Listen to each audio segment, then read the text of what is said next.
Jordan, it's good to see you again, man. It's been actually a few years since last time we spoke. It's been too long. What's Yeah. going on? Oh, man, it's all happening here Sunday morning. I think last time we spoke was for your solo tour down here. The last time we spoke was my solo. Yes, that's right. And that was a long time ago at this point. I'm already thinking about the next whatever.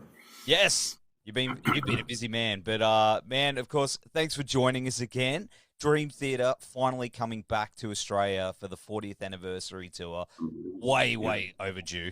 How you feeling about it, man? Very excited. Yeah, it's been so long. I got friends there and uh, I just like it over there. It's far away, but I feel natural. It's like, okay, this is cool. So, yeah, nice to be coming back finally. Man, I can't wait. I can't wait to see you again. Of course, you've been kicking off the show. Spoiler alert here, kids. With the Parasomnia material, and then wrapping up with the change of season stuff, which is it just turned 30, which is crazy. That is a crazy set list, man. That is awesome. How's it been playing that? And are we gonna get some of that down here? Oh, well, it's been amazing playing it. The Parasomnia thing is really kind of like congealed as a show and just doing that. So I think it's very strong. And you'll certainly get some of that there. You'll get a good show, there's no doubt. Um, Not sure we'll be doing like the whole, no, we won't. We wouldn't be doing the whole thing, but we'll give you some good parts of it. We'll give you the highlights. Nice. Nice. And man, it's this 40th anniversary tour you've been on has just been insane. I've seen the footage, I've seen everything. How's the experience been out there celebrating that? We've been on the road a lot. This is probably the most. I can't remember ever touring quite this much since like Portnoy came back, and we've had this new album. Just this whole run. We're out kind of like longer than usual, I would say. Like the Europe tour we did was 2 months easily, and this one is close to 2 months as well. So it's the shows are amazing. It's kind of like, all right, this is really long. So it'll be good to get a good break, and then after the break, we'll come see you guys, which will be a pleasure. But here we are. You're talking to me at the end of basically a 2 month run. I mean, we have like 5 more shows, including tonight, and then we're done. We get to take a little breather. How do you feel at that point? Do you feel like you're ready for a break, or do you feel like you've just hit your stride and you're starting to get in the groove of things? The stride happened a while ago. we were striding. We're doing fine, but we're ready for a little break. Yes. Not that everybody else won't get good shows. I mean, we are. The last show is at this place called the Nassau Coliseum, which is a classic New York venue that we all grew up in. That was a place where I saw like Pink Floyd, and another friend saw Led Zeppelin there. It was just like one of these cool places. So we're going to be excited to play like a hometown show at the Nassau Coliseum. So even if we're a little tired, or we have some things that pick up our energy. Yeah. Do you feel it when you play venues like that? Places where you stood and watched those bands, and then you're standing where Pink Floyd stood. That must feel incredible, dude. Yeah, absolutely. Like when we played Pompeii in Italy recently, and we played all of Echoes, where in these Roman ruins in this incredible amphitheater. It was just like, wow, like this is really trippy. This is cool. So there's definitely that rush about those connections, that kind of make things that much better. Yeah, that's cool. It's such a cool experience, man. And of course, 40 years for the band is incredible. Um, you know, Going all the way back. Do you remember when you first jammed with the guys? And Well, I jammed with them when I auditioned. yeah, that's right. But you So came in a lot later down the track. But how was that feeling joining the band at the time? And did you feel that you knew you were going to be on this journey for the long haul? Well, when I first met them and I auditioned, I liked the guys and we had a really good time. I played a couple of songs with them, like Pull Me Under and Take the Time, I think, well, it was. Yeah. And I also gave them a little run for their money and tried to teach them a little bit of Over the Edge from the Rudess Morgenstein project to see, to see what I write, So we Yeah, did yeah. that at the first session together, and that was fun. We all had a really good time. They wanted me to join, but I wasn't quite ready for that whole thing at that point. I just had my first child, and I had some other things going on. Ended up, of course, as the story goes, playing with the Dixie Dregs for a while, doing a whole tour with them, which was more not as demanding. It was more like a few shows here, then a break, and a few shows there. So I could do that. But then later on, as the story goes, I was asked to join the Liquid Tension experiment. Mike had put out a word to try to get me in that, and then we did a couple albums with Liquid Tension.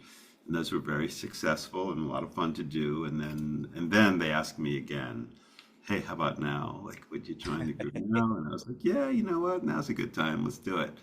So, but back then, even the first go round, when I said I wasn't ready to do it, I did play something called the Foundations Forum because they asked me like, hey, could you help us out? Because we have this new album and we're doing this big convention, wondering if you would just play this one show with us. So I don't know if some people out there do, but I played this one show, and you could see some of it, I think, on YouTube. It's called the Foundations Forum. It's in LA.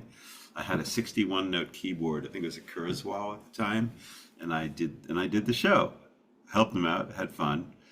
I remember we went on very late, like 1:30 in the morning or something like that, because Yngwie Malmsteen had some kind of like a pyro or smoke as part of his set, and he had the fire department come, and like they were there for an hour or two after trying to sort out Yngwie's mess, and and then we went on stage and played like What one in the one in the morning.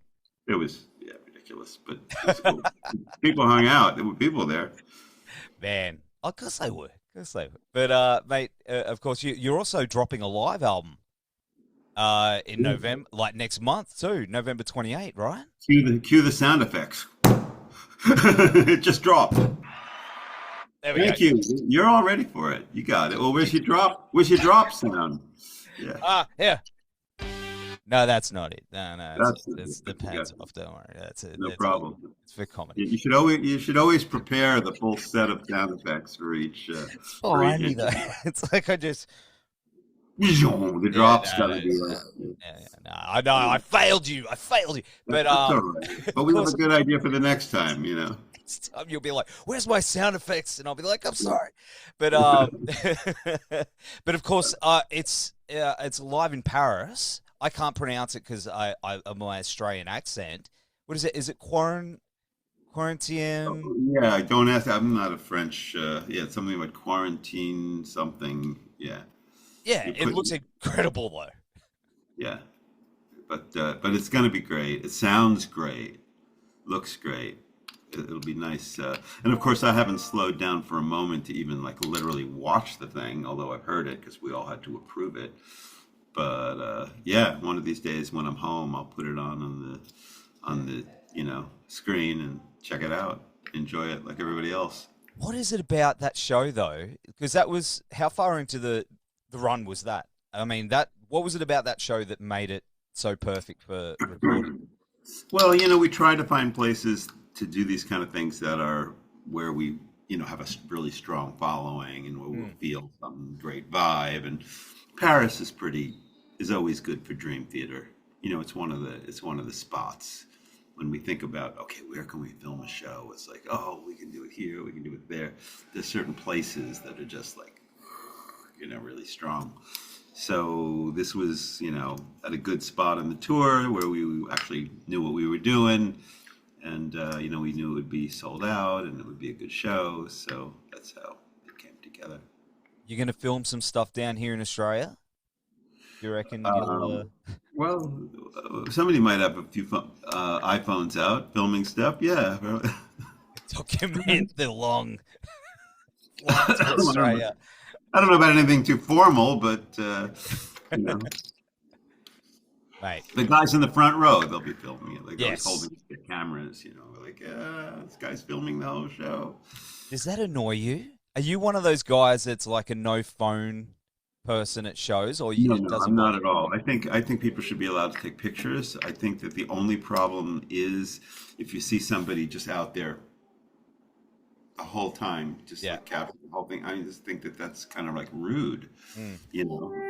But I don't mind pictures at all. Matter of fact, I think it's great. Take some pictures, capture a little clip, but don't sit there the whole time and just hold your phone and capture the whole thing. That's not right. Nah, So, you're missing it. You're missing well, the the other thing that's not cool for those of people who are listening that are going to be in this situation, if you're in the front row and John Petrucci is right next to you, come on, don't just sit there and hold the phone. That doesn't feel good to the performer. yeah. It's just not it's not acceptable. No. You know, yeah, take a picture, sure, grab a moment, but put your phone down. Just like enjoy. It's rude for the player to have something right up to them like that. It's distracting. Yeah, and those selfie sticks. Yeah. Yeah. Yeah. But, Yeah, no, why but, not but do just that? to finalize that thought, I mean, do it in a natural way. You know, Yeah. yeah, grab your phone, take a couple pictures here and Yeah. there. Absolutely, enjoy it. Just don't put it in somebody's face and don't hold it up the whole time because you paid money for a ticket. You know, That's right. That's and right. enjoy it. Yeah, Don't be that guy. Don't be that's how that I feel. guy. But of course, one thing I did want to ask you about is you've got one side of technology now with Yeah. AI, which can make songs in seconds, which I don't necessarily agree with. But then on the other side, you've got these kids coming up who are just prodigies. They're amazing players. You see them online, and it feels like they're both racing at the same time to for some goal. I don't know what's going to happen next, but what's your thoughts on that? Do you, That's an interesting way. That's an interesting way to start the question, and I'll tell you why. Because and you're going to get an answer that most people wouldn't have experienced or even think of in regards to what you're asking. I've always used technology to help to advance my own skill set. And what I mean by that is like I remember before you were born using like 8-bit like computers, the beginning of being able to record. It was like an old Atari 8-bit computer that I had a little I think it was Hybrid Arts or something like that, sequencer or DAW at the time. It's like the first one. And I remember recording into it some notes and then being able to, like also for the first time, kind of quantize the notes and have them be exactly in rhythm, and then taking the tempo of it and speeding it up. And all of a sudden I'm hearing,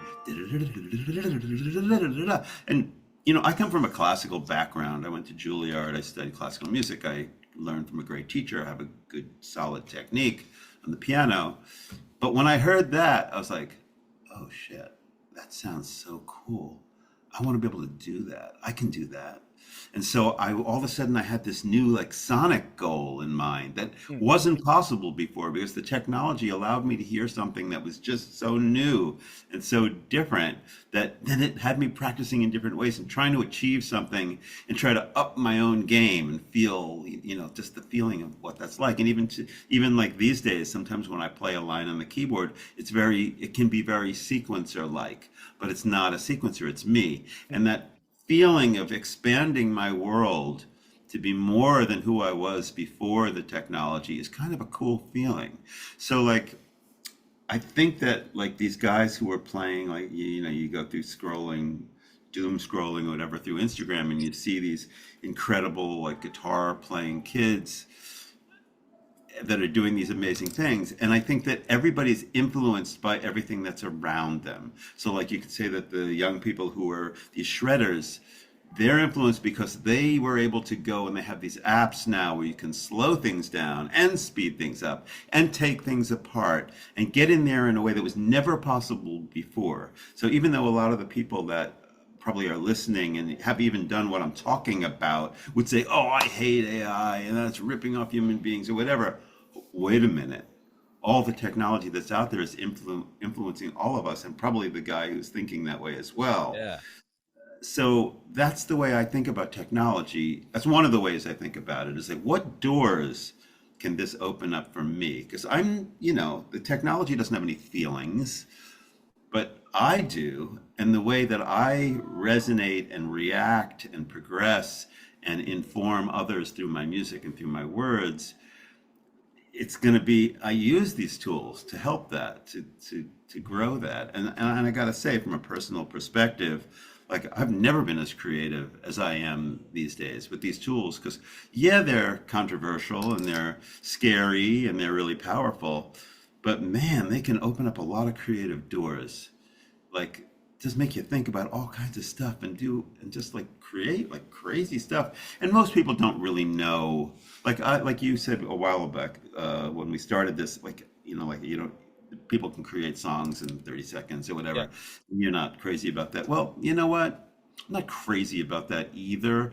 Although I think that if you've got if you, let's say, I don't know if you obviously make some music, but like for somebody who doesn't play an instrument, if they want to get involved in music and it's their brother, their mother, their cousin's birthday, and they can make a little song using one of the AI music engines and personalize it and send it to them and create a smile, and everybody's smiling, and it's like they were involved in music. Like anything to get people in the music space is a beautiful thing.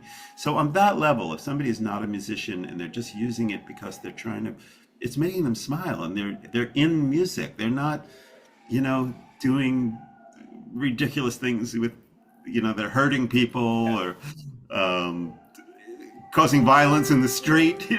Yes, yes. They're enjoying music. So anything, and I even have that attitude, like when I make like instruments, like my app company. Like if I can make, I want to make apps that are, or instruments that are advanced, like that have expressive features, that use technology to be able to take who we are as human beings and allow us to do things that haven't been possible before just because they're so powerful. So I want that, but I also want maybe the same application to also bring in somebody that might not be an experienced musician, and they can move their finger on it and suddenly like make some music. Because what a great feeling it is to like make, if I can give them something where they can run their finger and it's just a beautiful pentatonic scale and they don't have to think about it so much, but they can create music. I think then I'm successful. Because then I get the player that is advanced and he can do his thing with it, and I get somebody who hasn't necessarily made music, and it brings them into that space, which again I think is beautiful. But what people don't realize is that some of these AI things are getting so deep, and there's a lot of interaction you can have with it. Like you can play into it, you can create your reference files, you can manipulate. And so people are quick to judgment about it. But they don't know what's really going on. They just think, oh, it's destroying the world, it's gonna kill everybody, it's doomsday. I mean, I'm concerned about it all too. I mean, Yeah. again, there's a lot of things going on with technology and AI that are cause for concern. But we're talking, I'm a musician. We're talking about creativity, That's right. Art.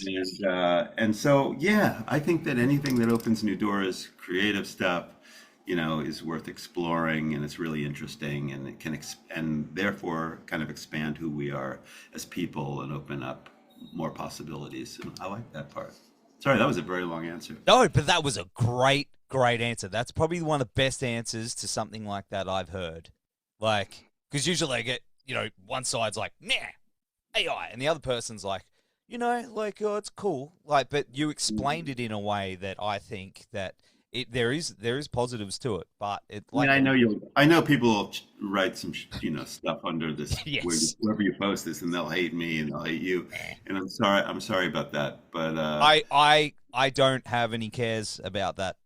I think it's an important discussion. And I think that being open to things is really a great way to be. 100%. Yeah, Yeah. no, I agree. And I appreciate your honest answer with that. That's amazing. Of course, I think we've run out of time, but I did want to ask you, of course, you're currently on the 40th anniversary tour of the band. Yeah. Parasomnia just came out this year, but have you guys been cooking up ideas for future stuff, like more or other projects outside? Well, it's funny, like as far as Dream Theater goes, I mean, we're still very much in the touring Mm. the world kind of space, and that's what we're doing. We're not like writing music for the next album right now. We're literally just booking from town to town, city to city, country to continent, And so we're in that kind of whirlwind, and it's been, it's been great. Like, there's a really cool kind of synergy going on with the band. Having Mike back now for a while, it just feels, really, really right. As far as my own stuff goes, I mean, we are kind of like seeing the end of the world tour. I mean, it's not happening right away. Obviously, we got more to go, but I'm at the point now where my mind is starting to think about ideas, like from my own work. Yeah. Like, is it going to be a Permission to Fly kind of thing? Is it going to be like a piano thing? And I got a lot of ideas, not quite ready to share what they are at this moment. Excuse me. But but my brain is cooking, like, well, that'd be cool. Maybe I did that, or maybe I did this, because I will have some time when all of this settles down to do some stuff. One very exciting thing that's happening in this break is, I don't know if you know this, but last year I was a visiting artist with MIT, which is the big university up in Boston that does a lot of very cutting edge technology stuff, the media labs there. And I was developing an interactive AI system with them. It's kind of an idea I had. Most of the AI that people see these days is what we call like generative AI, which is like you type a prompt or something like that, and it starts spitting out music. And we've spoken about that. But what I'm doing with MIT is working on the system where it's almost like, not almost, the technology is listening to what I play. It's like I'm building a jamming partner. So if I do one thing, it kind of hears that and it reacts and it say, oh, you did that? Well, then I can do this. And it's this whole interaction thing, because it's actively listening and making decisions based on all the musical kind of like rules that I gave it from my brain, so it could learn how to play in different styles. Jam with you.